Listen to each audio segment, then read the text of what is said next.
In music, secondary dominant chords expand your options as a songwriter to create more interesting progressions. And while you can find videos with examples of songs that use secondary dominants, they never actually show you how to quickly find them for any given chord. That part is always vague. So in this video, we're going to use the chord map for you to easily find secondary dominant chords in any situation, for you to apply these concepts to your own songwriting. And let me know in the comments which ones you think sound the best. To begin, a secondary dominant chord is just a type of dominant chord. And in music, a regular dominant chord is simply the fifth chord of a key, which functions to resolve us back to the tonic chord, the one chord. So in the key of C, for example, this dominant is G major, the major 5, which resolves nicely to the tonic C major, the 1 chord. And when you play this 5 chord as a 7th chord, 5-7, the extra tension added creates an even stronger feeling of resolution from the dominant to the tonic.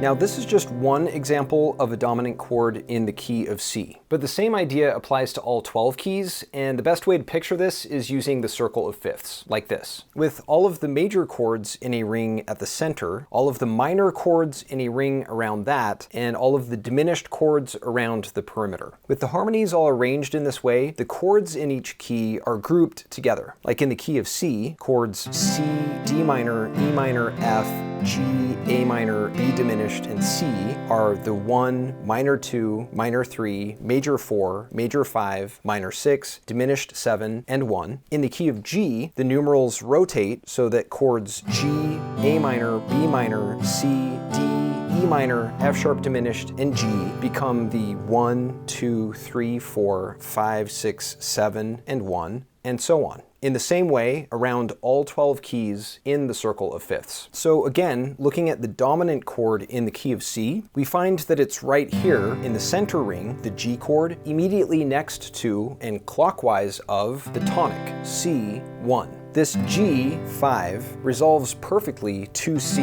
In the key of G, when G is the tonic, the 1 chord, the dominant 5 chord is again just to the right. This time it's D major, which resolves nicely to G.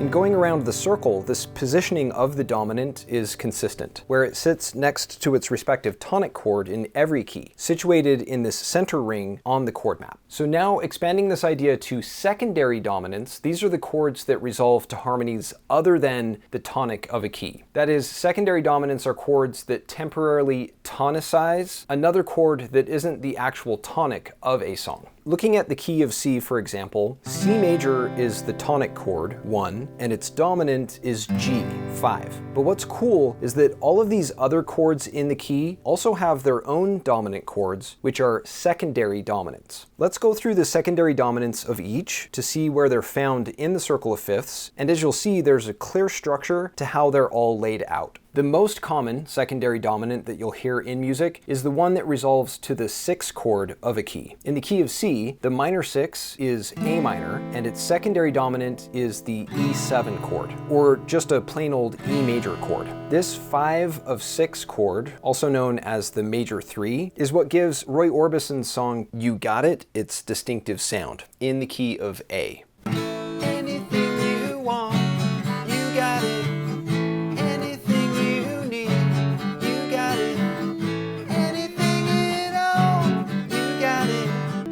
It's also the secret chord that Leonard Cohen mentions in the lyrics of Hallelujah, this time in the key of C. Goes like this, the 4th, the 5th, the minor, for the major, lift, the baffled, keep composing Hallelujah. On the chord map, the 5 of 6 isn't the minor 3 chord just to the right of the minor 6 in the ring of minor chords, because all dominants and secondary dominants are major chords found in this inner ring. So in the same way that E major resolves to A major, this E major chord also resolves to the A minor chord, this minor 6 in the key of C. That's the 5 of 6 secondary dominant, or the major 3 chord. The next secondary dominant is the 5 of 5, or the major 2 chord. In our example key of C, this is the D7 chord, the dominant of C's own dominant, G.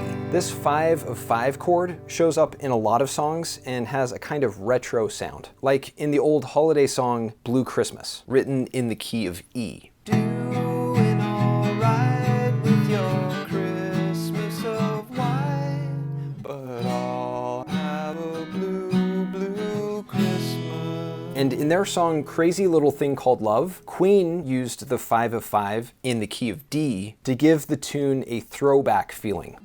Cold fever leaves me in a cold, cold sweat.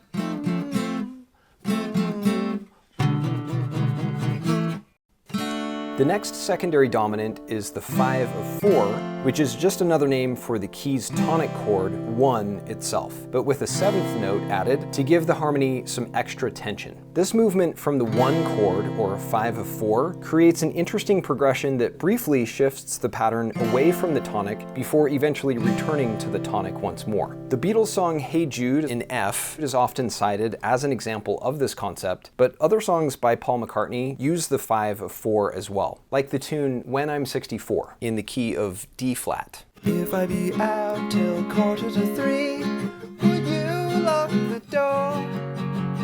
Will you still need me? Will you still feed me when I'm 64? The 1-7 here, or 5-7 of 4, sets up the 4 chord before the progression makes its way back to the tonic once again. In fact, notice how McCartney incorporates multiple secondary dominants here. The 1 chord, or 5 of 4 of course, but also the 5 of 5 here, or the major 2. And on top of that, to really build up the harmonic tension on his way to the final tonic, he includes a secondary dominant before the major 2, which is the major 6 chord. So the pattern is 5 of 2, 5 of 5, 5, and 1. It's awesome. In this way, secondary dominant chords can have their own secondary dominants to give your music more interest and variety. The next we'll look at is the 5 of 3, also known as the major 7 chord. This harmonic movement is less common, but sounds interesting. In the key of C, the minor 3 is E minor, so the dominant 5 of E minor is B major, or the B7 chord. Again, in the inner ring of chords here. The tense sound of this major 7 chord in relation to the tonic,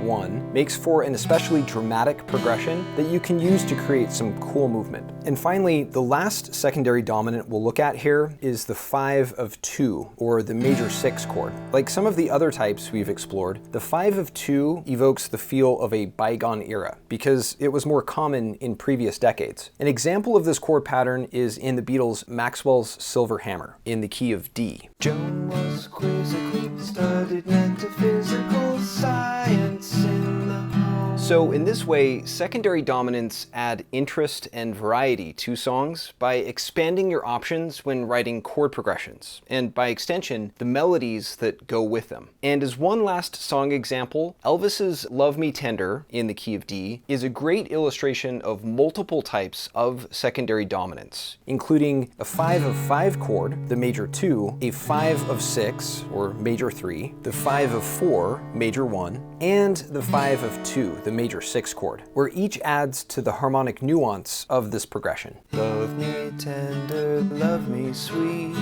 never let me go. You have made my life complete, and I love you so. Love me tender, love me true, all my dreams fulfill.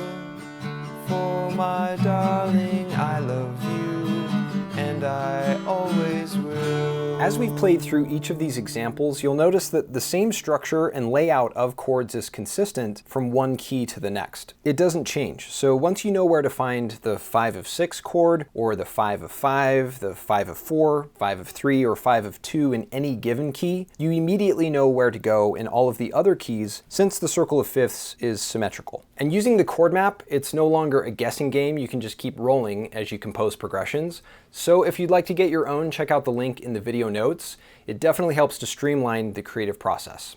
So thank you for watching. Let me know what you think in the comments, and I'll see you in the next one.